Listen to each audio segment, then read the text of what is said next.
Mr. President and friends,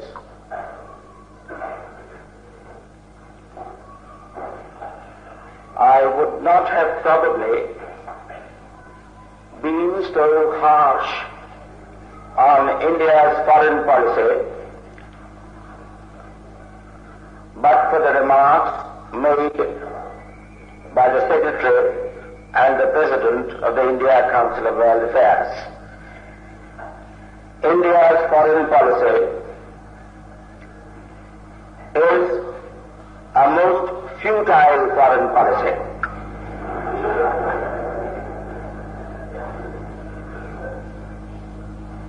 And even if I would have had to prove it,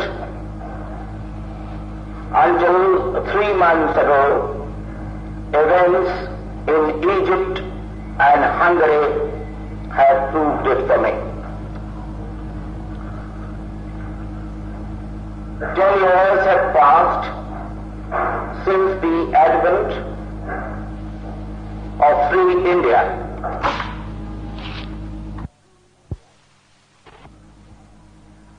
But they have brought no creative strength to the people of India or the peoples of the world for the solution of their manifold problems. The crisis of foreign policy anywhere is today the crisis of human civilization. And no government in the world is so pursuing its foreign policy as to solve this crisis of human civilization. Nevertheless, I would today speak a word of praise for the man who is the author and executor of this foreign policy. Something which I have not done over the past few years.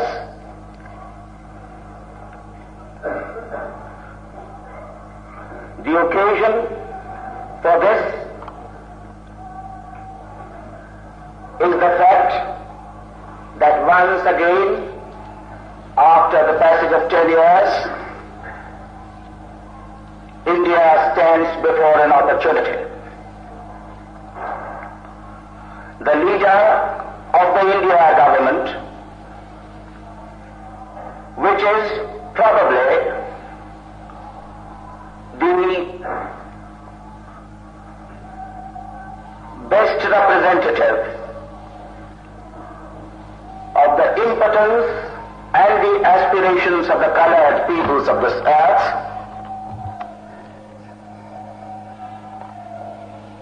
I have said the impotence as well as the aspirations, and the leader of the American government, which is the mightiest power on earth, are to meet in 3 days' time. That may well be an opportunity. I have very little hope that India's government and its leader would be able to make use of this opportunity on their past showing. But there is, with the Prime Minister of India, a wide gap between potentiality and achievement.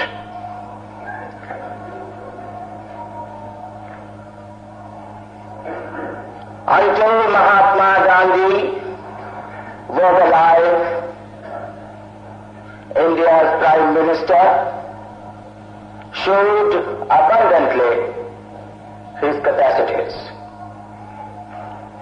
and proved on many occasions that he was probably the noblest thoroughbred that existed in the world. Even to this day, I believe that potentially among the world's politicians there is no nobler steed, but a steed requires to be ridden. As long as Mahatma Gandhi was alive, he rode this steed and managed to see that the steed did not go near a precipice or stray too far away from desirable paths. There might have been a little period immediately before the 1942 Open Rebellion when this horse tried to gallop away without the rider, but Gandhiji soon brought him round to the right path. In the past 10 years, this noble steed has been riderless. I have not the slightest hope that any one person in this country, or any party, or even the people as a whole, would be able to ride this steed within the foreseeable future. But the horse has grown old. And I have a hope that 10 years experience in the foreign offices of India might make him listen to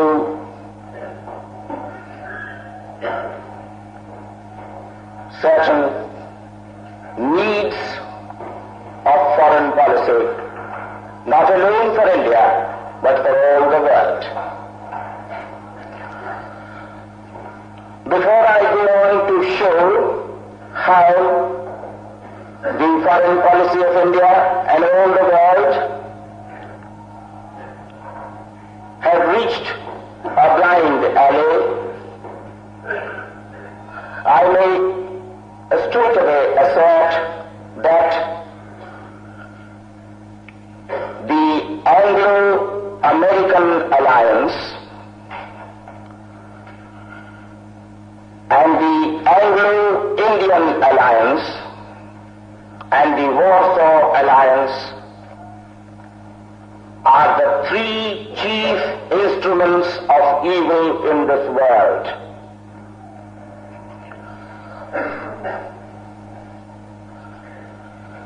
A natural conclusion follows.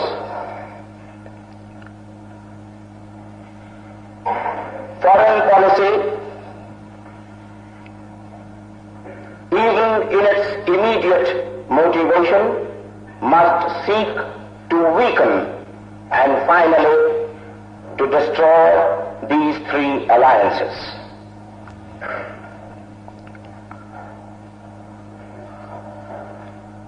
And in their place must arise increasingly warm friendship between the peoples and governments of India and Russia on the one hand, and India and America on the other, and inevitably, therefore, an increasing approximation between the Russian and the American governments. Such an aim of foreign policy may appear to be an exceedingly remote one at the present moment.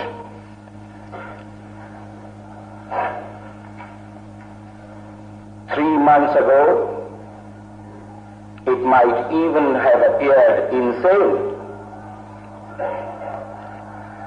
But events in Egypt and Hungary have proved that no alliances in the world of today are unshakable. That they get loosened under the pressure of events. That there is a possibility of other friendships arising which go contrary to such alliances.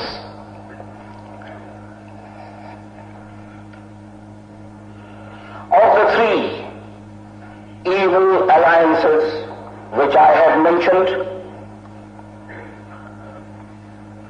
the Anglo-American alliance is probably the most evil.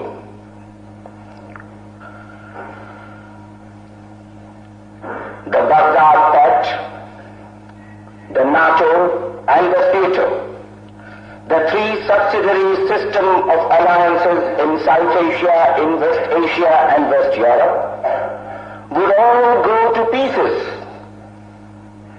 if the Anglo-American alliance loosened. And what is this Anglo-American alliance based on? On the fragile bonds of language, just because the two peoples happen to be English speaking. I said that was a fragile bond, but apparently it can become a very strong bond, for I will presently show that one of the main reasons why the Anglo-Indian alliance is still persisting is precisely the use of this foreign damnable language, which I am also guilty of using today. For it prevents us from obtaining a total view and a clear perspective of the world as it exists today. Apart from the bond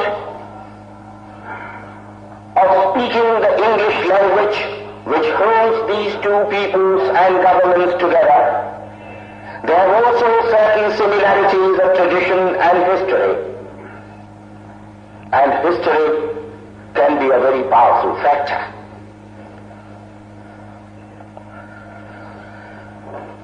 What this alliance can mean to the world is patent from America's behavior with regard to Egypt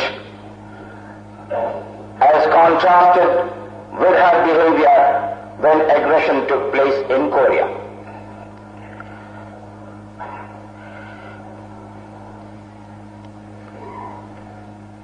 America sorrowed when her best friend committed aggression. And all her speech and action has flown out of this sentiment of sorrow. But America was angry when communist aggression took place in Korea. And within 4 hours of that aggression, American armies had marched into Korea. They were both of a uniform kind, both the aggressions, but one led to sorrow and the other to anger.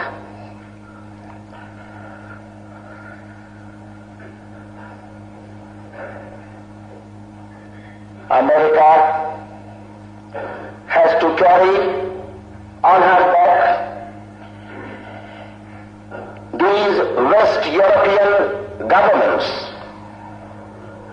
burdened with an imperialist history and a continuing imperialist ruthlessness.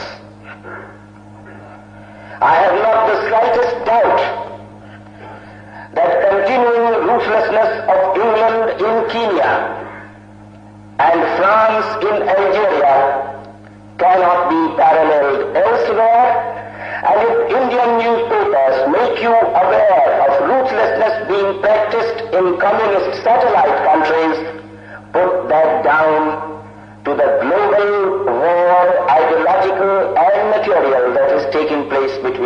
Occidentalism and communism. I will presently show that communism has been most barbaric in its treatment of neighbors whom it often tries to subject to its will. There is no intention on my part to compare evil, for I totally reject the theory of the lesser evil. Evil is evil, and there is nothing to choose either between British imperialism or Russian imperialism. But if any of you, on account of newspaper propaganda in this country, were to believe that useful and vigorous Russian imperialism is cruel and ruthless, while French and British imperialism have stopped being so because of their age and maturity, I could only say that you know not what has been happening in Kenya and in Algeria. But they are colored peoples, and when a white man or woman suffers and dies in agony, the whole world knows about it. But the sufferings and agonies of the colored peoples are not talked about in the same manner. America has had to act as a cover for West European imperialisms, a shield and an umbrella for their evil deeds because of the Anglo-American alliance.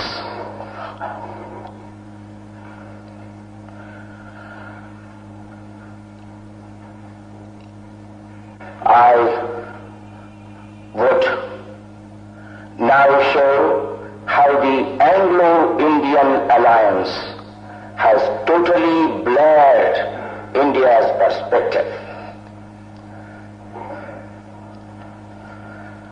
The war in Egypt would probably have not occurred if this alliance had not existed. Egypt nationalized the Suez Canal on 26th of July. On 28th of July, the world knew that British ships and aeroplanes and troops were on their way to Cyprus and the eastern Mediterranean, and that Britain had ordered mobilization, which she called partial.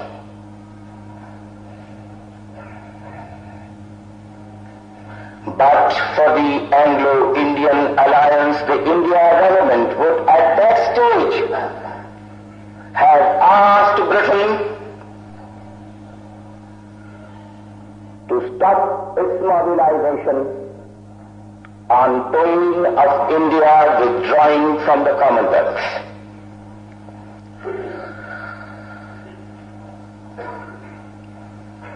Six or 7 weeks later, around the 15th of September, a situation of war showed itself. Troops had massed on all sides of the frontier. India's Prime Minister may today declare that nobody knew anything about it. But the fact is that everybody knew everything about it. There were troops, there were movements, there were massive concentrations, there were incidents, there were exchanges and counter-exchanges. And all the world knew that something was going to happen. But India's winged bird, who spends more of his time in the air than on the earth,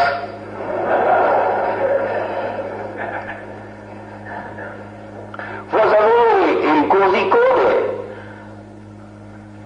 speaking to perhaps a smaller number of students than I am addressing today. And India's ambassador to Egypt was here in Hyderabad condoling the death of one of his relations. This is how India's foreign policy is executed.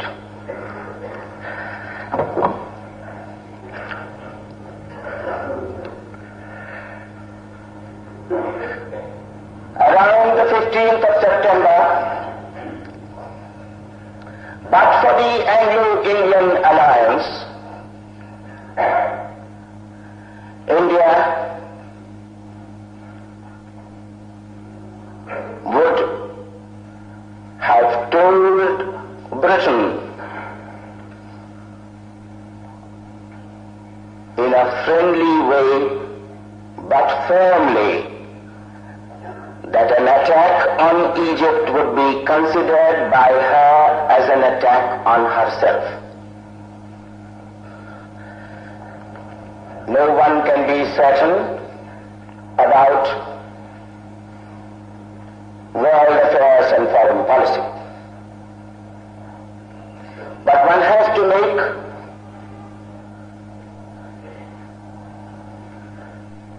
calculations about the future and also undertake calculated risks.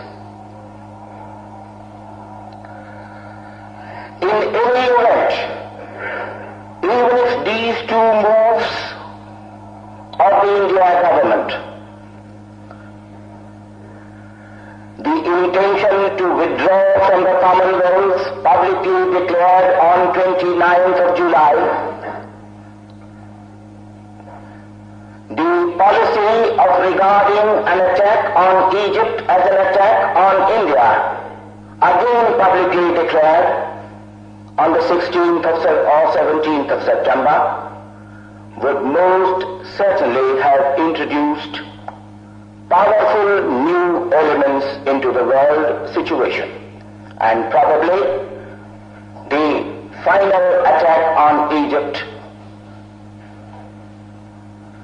made on the 29th of October and later would not have occurred.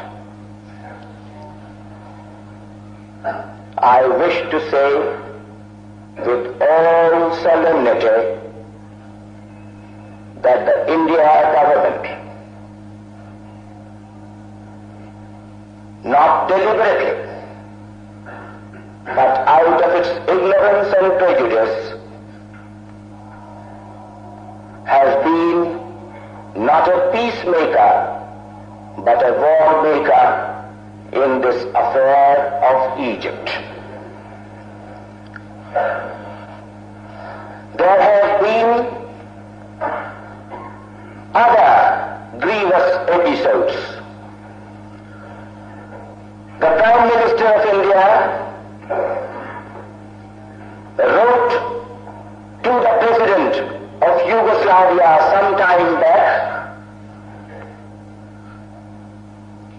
complaining against Nasser's action, drawing his attention to a clause of the Brioni agreement which the two of them together with Nasser had signed, and took his stand on a clause in that agreement which provides for safeguarding of legitimate economic interests of the big powers in the Middle East. That is a phrase on which these three gentlemen, I must say that President Nasser is also included in that list, have put their signatures. The colored peoples of this earth must beware of their leaders, for one knows not into what traps they might lead their peoples. President Nasser of Egypt, Prime Minister Nehru of India, and President Tito of Yugoslavia, all three of them put their signature on a document known as the Brioni Agreement, which provides for safeguarding of the legitimate economic interests of the big powers in the Middle East. I shall say nothing more than that.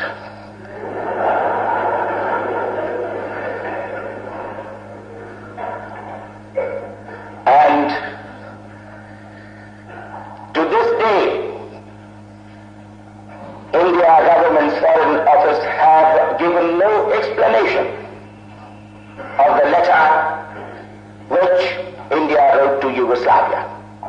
And I have lately come in possession of another most disturbing, at the same time most easily understood bit of news, and that is that immediately after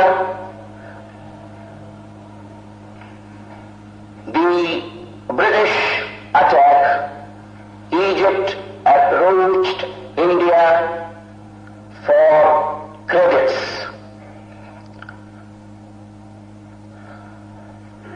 This is the least that a friend can do in times of distress.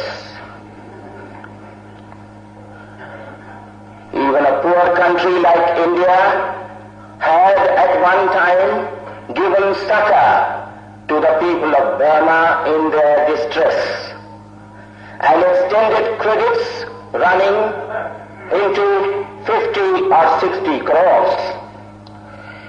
But at this particular point of time, when harassed Egypt approached India for credits,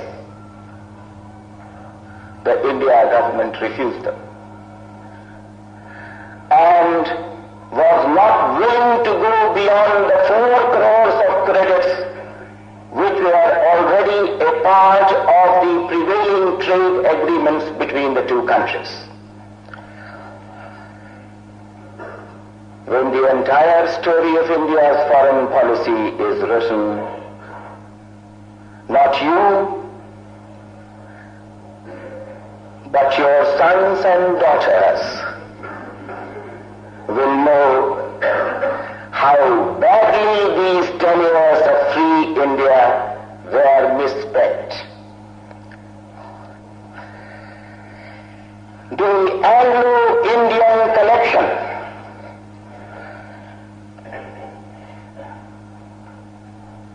is some kind of a drag on the mind of educated India.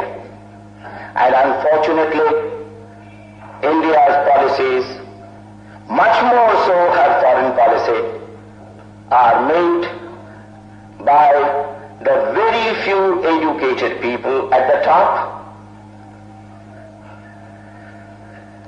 And incidentally, lest I forget, executed by what type of people?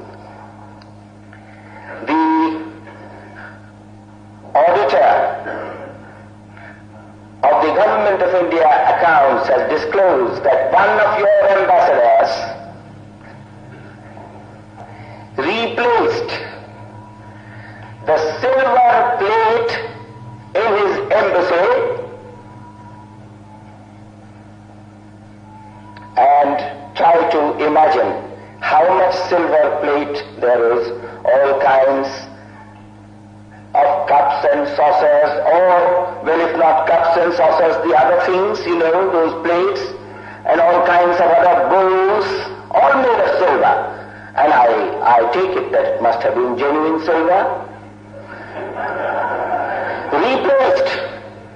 An ambassador of India actually replaced the silver plate of his embassy with,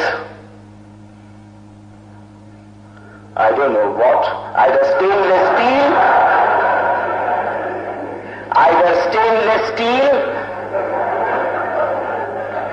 or German silver.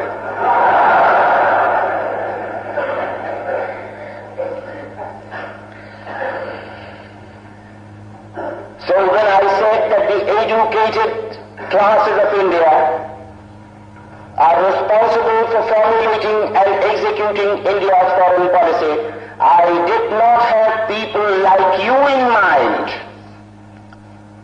I had precisely these hereditary slaves in mind who know how to be second-class governors, no matter whether the British or the Congress or the Socialists rule this country, and who are not averse to stealing silver.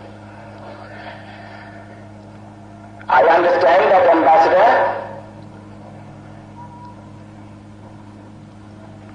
has been punished. But what is the punishment?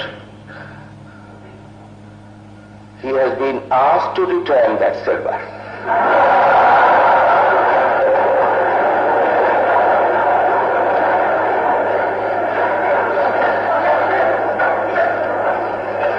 Now the Anglo-Indian connection has harmed India's policies and distorted her perspective in more ways than one. The Egyptian case should be considered by the people of India in its entirety.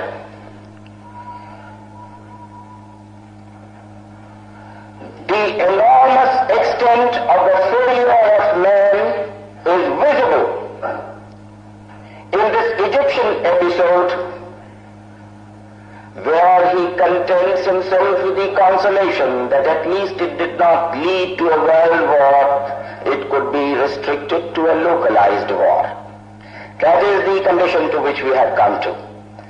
That when we are unable to prevent a localized war, we lay solace to our hearts that it did not at least develop into a world war.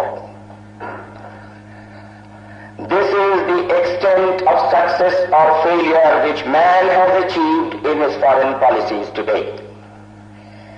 And even in this respect, India government formulated a most dangerous principle. For when the rulers of Russia approached India with a request to send volunteers to Egypt in order to expel the aggressors, the reply of the India government was very significant. It spoke of the need not to expand the area of war. This doctrine of non-expansion of the area of war may easily lead, as it did lead in the case of Egypt, to the sanctioning of whatever area of war had already broken out, and over a fairly long period of whatever disastrous consequences this act might have led to. It is like saying to a murderer who had set out to murder 1,000 persons that he shall not murder the other 950, but the 50 that he has already murdered, well, nothing can be done about it. The world is consoling itself with the thought that more murder did not take place.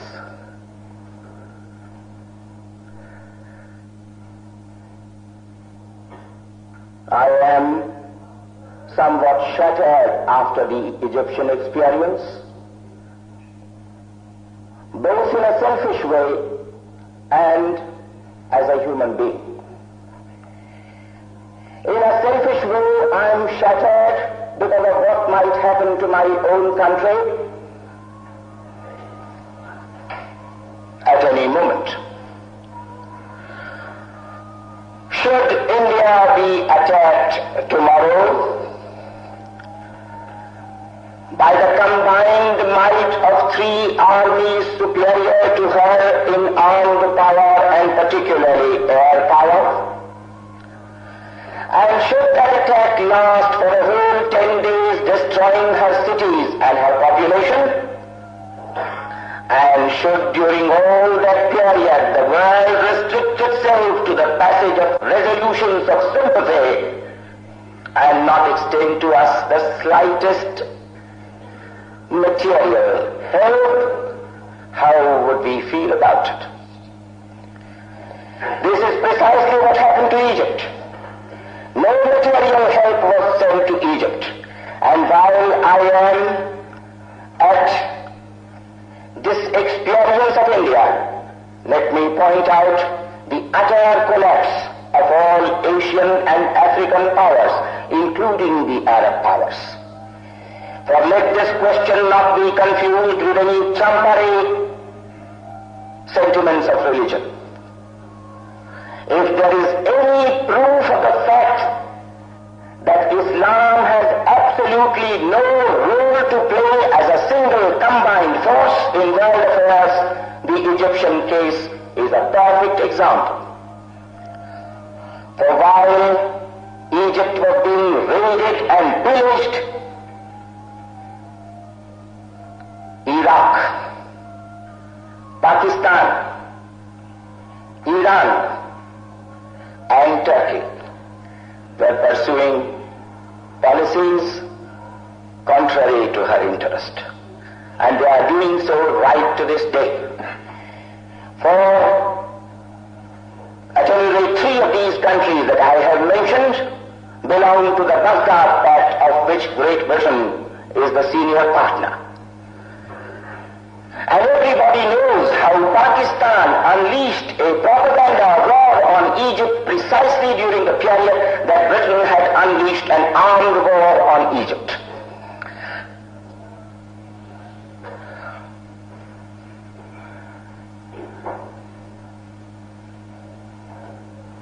It may well be that the Arab peoples and their governments are not today in a position to take stock.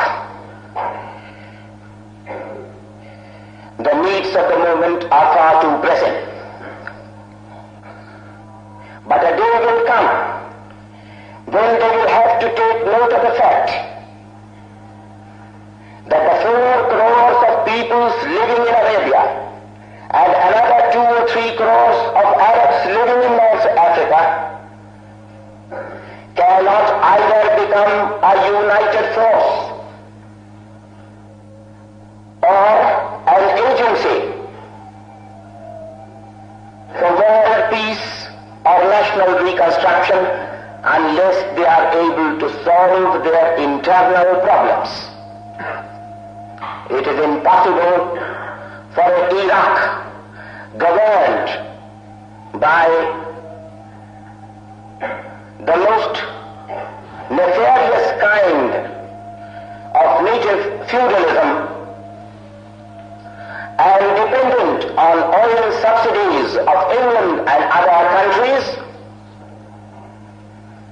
to come to the assistance of another, a sister Arab country, even in times of distress. There is no Islam and no Arabism, and the case in Egypt proves that conclusively. And what did Nepal do? It came out with an announcement that it will ask the British government not to use the Gurkha troops in Egypt. As if those troops are used in Malaya or in Liverpool, that does not give succor to Britain. If Asian peoples and their governments were to content themselves with such putrid policies, Britain and France may well continue to rule a part of the world, at least in the fashion that they have done in the past. forbidden, may well shift about her colored mercenaries from point to point and time to time. And if the Gurkhas do not want to be used in Egypt at any particular moment, she will shift them on to Malaya. And if the Senegalese do not wish to be used in Malaya at any particular moment, they will be shifted on to Egypt.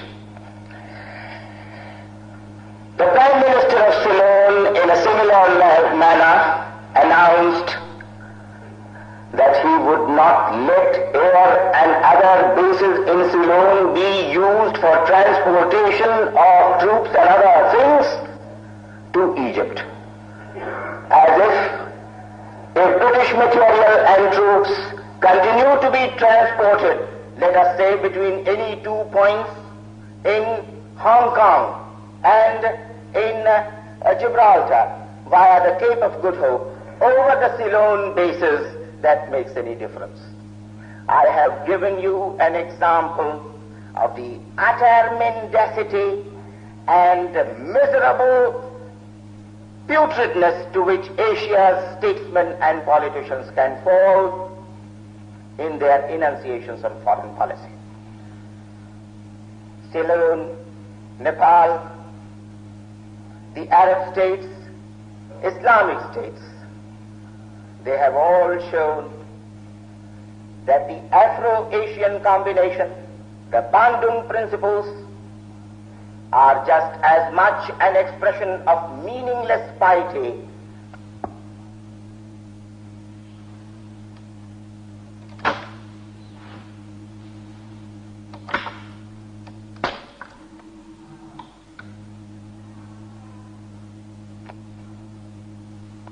Panchasheel,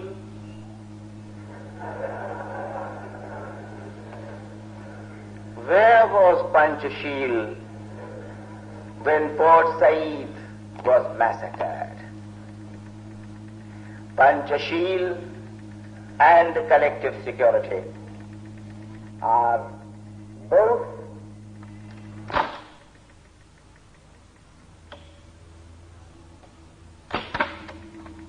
meaningless expressions of piety. I would also once again assert that America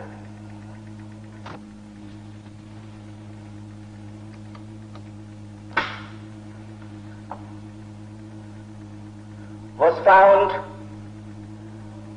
being sorry when her best friend acted as an aggressor. In this case,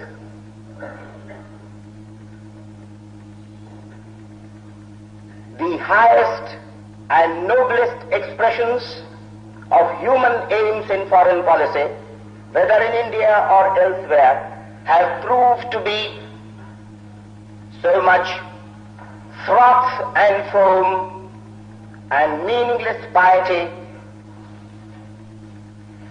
in the face of aggression in Egypt. In similar fashion, I should like to draw your attention to whatever has happened in Hungary.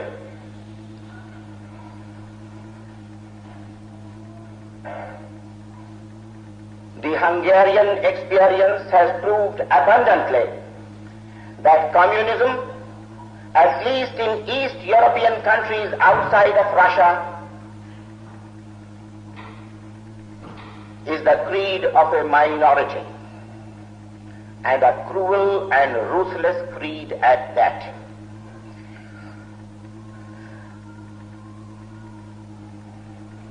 We do not yet know the numbers of those massacred in Hungary, but they seem to have run into the region of tens of thousands.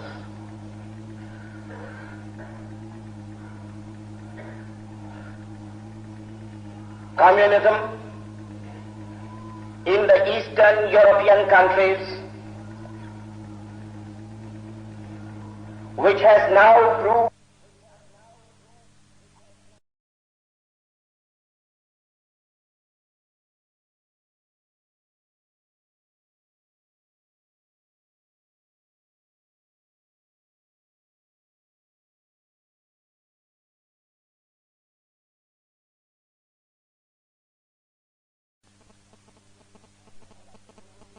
and a cruel and ruthless creed at that.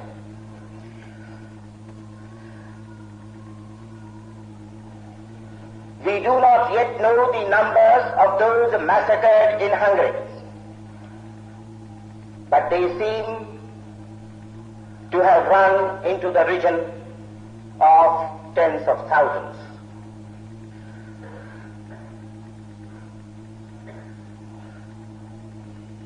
Communism in the Eastern European countries, which has now proved to be a creed of a cruel and ruthless minority,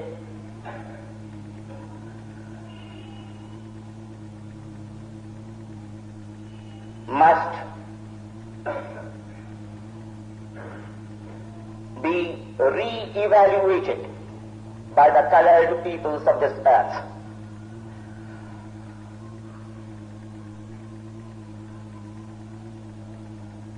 There was a time when many people made the mistake as though the iron rod of Russian rule would have destroyed all sentiments of freedom in the Eastern European countries. Let there be no such categorical assertions about human nature and its craving for freedom ever in the future. Man will resist injustice as long as he lives. There may be brief intervals during which he goes quiet, but he will rise again and again as long as injustice prevails in this world, no matter what ruthless barbarians rule over him. The Hungarian episode has made it quite clear that Poland and Czechoslovakia, and probably also Romania, would, under certain circumstances, undertake action which causes a collapse of the Warsaw Alliance. Now, what is this Warsaw Alliance? I have no intention to go into Russian motives, but I would like to state the Russian case just in order to understand how their mind works. The Russians seem to think that they must provide for themselves some kind of a shield against West European aggression, and they have therefore extended their frontiers right up to the Oder and the Nisei and similar rivers in Europe, let us say beyond Poland and Czechoslovakia and such like Eastern European countries. Whatever may be their motives, but their action is of a piece with that of Britain and France. For if Russian armies can exist in Hungary and Poland and Romania only if they continue suppressing the sentiment of freedom of millions of these peoples, the consequences are obvious. I have often been told that the conflict in Hungary is between progress and reaction. We should resist, we should reject such an explanation, and boldly declare that even if reaction were to triumph internally in any country, foreign troops would have no justification to intervene in the internal dispute between reaction and progress in any country of the world. For who is to decide what is reaction and what is progress? Every reactionary might, under certain circumstances, rush his troops into foreign areas on the ground that reaction is triumphing in that area. It is therefore ridiculous on the part of Russia and communists to mix up this question or dispute between progress and reaction with the fact of Russian armies stationed in Hungary. I might even go on to show that Poland will pretty soon perhaps become a far greater symbol of the nationalist revolt against Russia than any other East European country.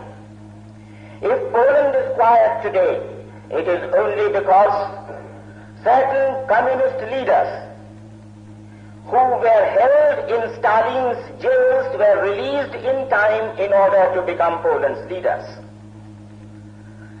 At the present moment, communism outside of Russia, particularly in Eastern Europe, has shown a split between orthodox communists and heretic communists. These heretic communists, as is shown by the case of Imre Nagy, have not desisted from taking the assistance of other nationalist forces in their land. I wish to repeat again and again that nationalism is today the most dominant force in the world, whether we like it or not. That no internationalism and no ideology of one particular economic reconstruction or another is strong enough completely to cancel this vital force of nationalism. And on the basis of this, I conclude about the Hungarian case that Russia, whether today or tomorrow, will have to withdraw from the Eastern European territories. That may take time. That may also be the result of bloodshed. But there seems to be no doubt that Russian communism is at war with nationalism of the Eastern European lands, and such a war can have only one consequence. In any event, communism has suffered its most grievous defeat in Hungary. And with that defeat, another problem arises, whether it will at all be possible to restore the nationalist principle without at the same time restoring the representative principle. Communism has hitherto depended upon governments run by an insurrectionist minority, which at some point of time begins to claim a majority in its favor, but which does not allow other parties to function in the field, and which does not permit elections. But I do not see how the restoration of nationalism in Eastern European lands, and as a consequence the restoration of civil liberties, will be prevented from extending into another region, and that is the restoration of representative institutions, parliament, parties, elections, the freedom of speech and the freedom of assembly. And when that should come, what will happen to the communist empire and the communist creed is more than I can say. In any case, this Warsaw Alliance, which has resulted in control over enormous Eastern European populations and the destruction of nationalist freedom, has been proved to be a main instrument of evil in this world. Mr. Nehru goes to America probably tomorrow to meet Mr. Eisenhower. Mr. Nehru is the leader of an impotent country that talks too much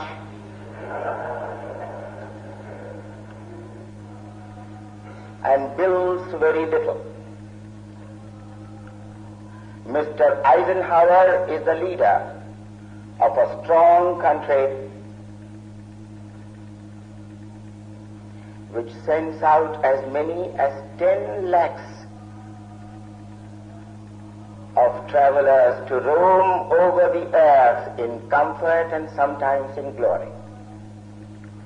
America has no physical and political empires, although she has had her own Guatemalas.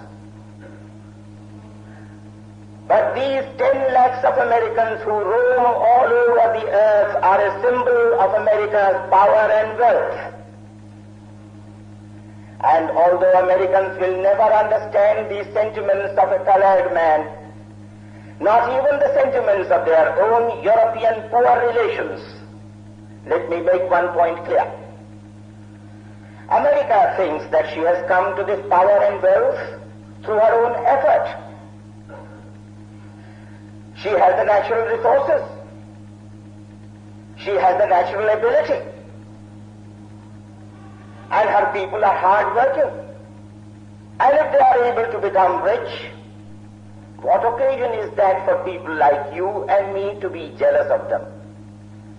America does not understand humanity. We shall be jealous of power and wealth no matter how justifiably and reasonably acquired. For we know that there is in this world no justified and reasonable acquisition of wealth.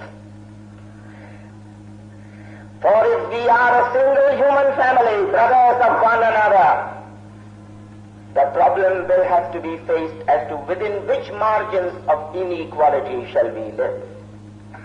In a human family, those who earn more and those who earn less or do not earn at all are not differentiated in respect of their food and their clothing. If a family does so, it is depraved. America often talks of the human family, but what kind of a human family is this, where one section of it can send out 10 lakhs of travelers roaming all over the earth in glory and comfort, and, well, with regard to the other sections, the Olympiad results are there before you. I will not go into that subject. That is also very entertaining. It might interest you to learn that your country was placed 31st in the Olympic Games, 31st. And whereas countries like Finland and Denmark, which are about the size of the city of Hyderabad, were placed 9th or 12th or 13th. And all the first 10 positions, with the exception of Japan, were occupied by the white peoples of this earth, which is a fact which must always be understood by the colored peoples. I mean, some people sometimes think that I want a war between the white and the colored peoples. Nothing of the kind. I do not want it.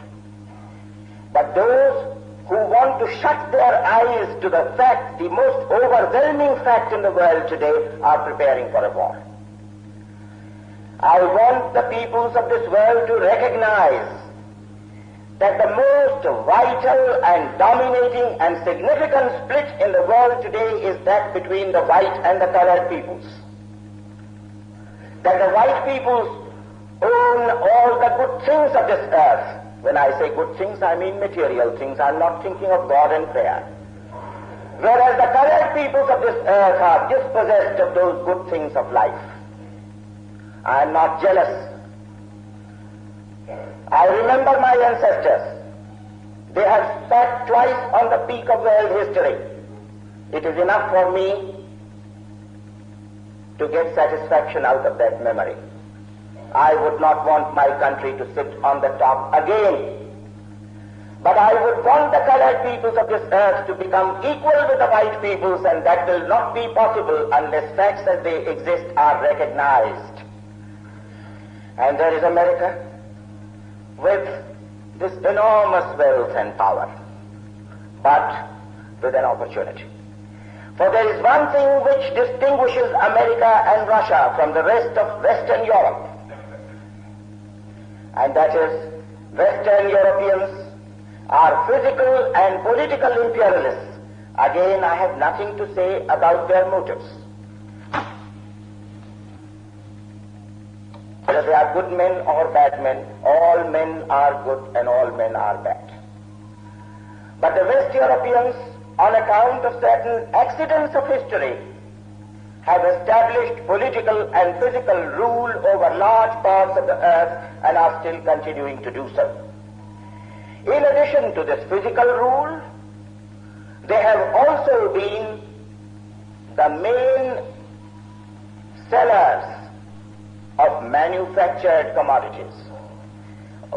In the past 200 years, the world has been divided into an enormous town in Western Europe which manufactured commodities in factories, and a much more enormous village in the rest of the world which grew agricultural commodities, and exchange took place between the two. We grew, what shall I say, ground seeds and what else? Linseed and jute and cotton, and they manufactured for us our cloth and our radios and our fans and our motor cars and the rest. Therefore, this relationship between manufactured commodities in factories and agricultural produce, particularly commercial crops, has existed over the past 200 years and still continues to exist. Western Europe lives on this relationship. America and Russia have no need either of physical rule or of selling manufactures. They are the only two white peoples of this earth which have no need to do so. They can, if they so desire, sell machines, and those machines which are meant to manufacture machines to all the earth, without in any way entering into any competition with their own manufacturers. If England were to sell a machine which manufactures machines to India, England at once enters into a competition with herself in regard to various manufactures that she sells to India. That is the vital difference between the West Europeans and America and Russia. Here is a great opportunity for America and Russia to understand not only that they are leaders of the world today, but also that they have no stake in the world of yesterday, that they have no vested interest either in physical rule or in manufactures, that they are in a position, without contradicting their own self-interest, to sell machines to all the world. Out of this, certain consequences of foreign policy may arise. And when I said in the beginning that India's Prime Minister may well act in such a manner, if it is at all possible for him, we are all slaves of our own past and routine, educated at colleges and universities of a particular type, and we can't possibly rid ourselves from the influences which our childhood had to suffer. But even if it were possible for him, he should make an attempt to weaken and ultimately to destroy these three evil alliances: the Anglo-American alliance, the Warsaw alliance, and the Anglo-Indian alliance. Only on the destruction of these three alliances can a new world be built. I know that the kind of foreign policy that I have put before you may at times appear to be rather remote. It may not produce immediate effects. But that is another curse of India's foreign policy. In its search for immediate effects, it has neglected to create that reservoir of new human and creative strength which alone can change the world. And a people so weak as the Indian people should not dissipate its energies in its search merely for immediate effects. After all, if Britain was halted in Egypt, it was not because of any resolutions which India proposed or had passed. If at all, two significant acts took place. They were weak acts, but they were acts nevertheless. America halted her supply of petrol and oil to Europe and particularly England. And Russia threatened to send volunteers to expel the aggressors in Egypt.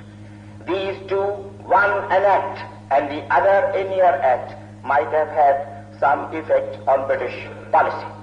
But to say that India or any other country, merely through certain effusions of pious sentiments, can produce immediate effect on the course of world happenings, would, I believe, be somewhat of a mistake, to put it very mildly. And instead of the search for immediate results, let us go out for a creative endeavor to avert a world war is not to create forces of peace. These are two entirely different propositions. Averting a world war may well take place on account of certain other subterranean influences which are not clear to the eye, but on surface they may well be ascribed to puerile endeavors of certain persons. Creation of peace is something wholly different from avoidance of war, and there has been an enormous confusion between the two. The Prime Minister of India may well, of course he would not listen to me, why should he? I have no battalions behind me of public opinion. If I had, I would certainly do my best to hammer this into his mind that avoidance of war is not creation of peace. That to create peace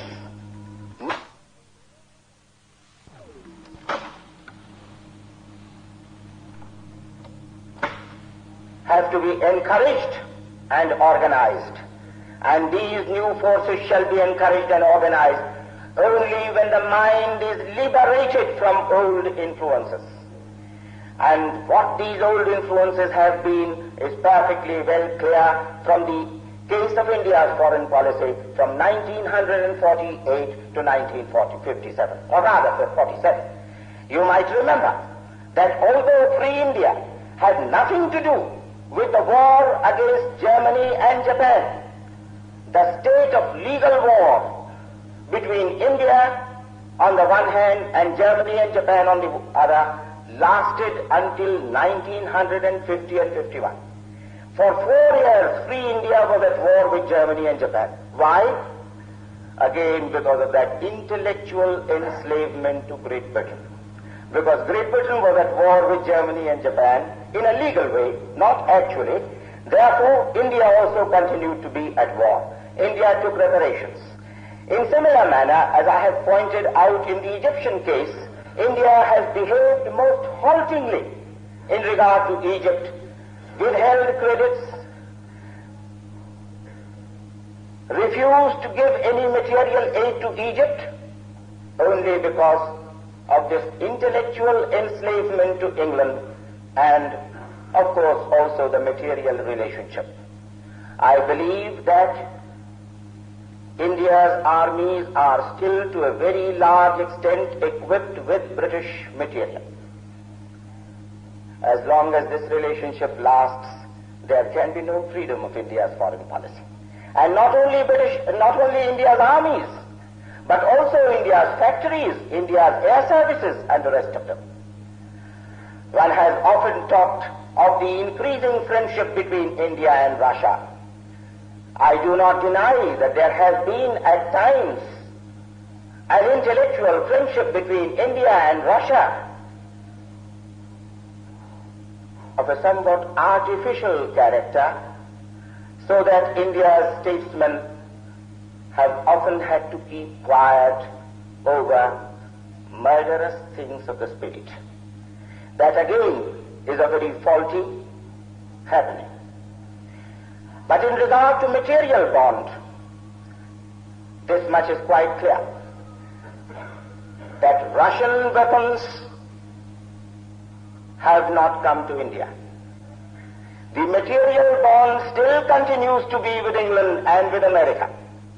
And when all the newspaper publicists of this land talk about the increasing association between India and Russia, they might well remember that materially India is still tied up and most enormously with America and England. Of course with America, England more than America. England as the sub-satellite of the American empire.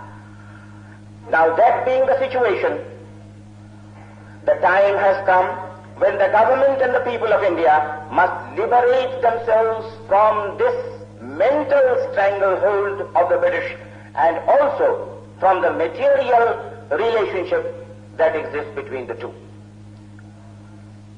I once pointed out how the educated peoples in India like cricket. That is nothing but a remnant of that enslavement. Cricket is never played anywhere outside Britain and her slave territories. Mention me a single country in the world where cricket is played, except the British Commonwealth. That is, the white British peoples and their slaves. And yet, that fondness of cricket continues. This is only an example. And in similar manner, whether in armies, or in factories, or in manner of dress, or in style of speech, or in armed and other connections, or in the sphere of foreign policy, or in the stealing of silver. You might say that the British do not steal silver. Of course they don't, because they take good care not to be detected. But in this particular case, the person did not happen to be a very good imitator of the British case, for he would not have been found out if he had been really and properly trained by the British. Now then, let me conclude with this final observation that India's Prime Minister stands before a great opportunity. He was a noble horse until Gandhiji lived. He galloped well. Gandhiji was his rider. Over the past 10 years, he has been riderless. He has brought the country to the brink of ruin. 10 years have passed. He has another opportunity. This opportunity may not come to him again. Nobody will ride him. There is nobody who can ride him. The people of India have no great leader, nor great party, nor are they yet strong enough, although I am quite sure that they will one day become strong to ride even such horses as the Prime Minister. But such as he is, this noble thoroughbred, than whom no nobler politician in potentiality exists in the world today. Please remember, I am always making a difference between potentiality and achievement. I will again go on repeating that in his achievement he has been a dismal and despicable failure in the past 10 years. Now once again he has a golden opportunity before him.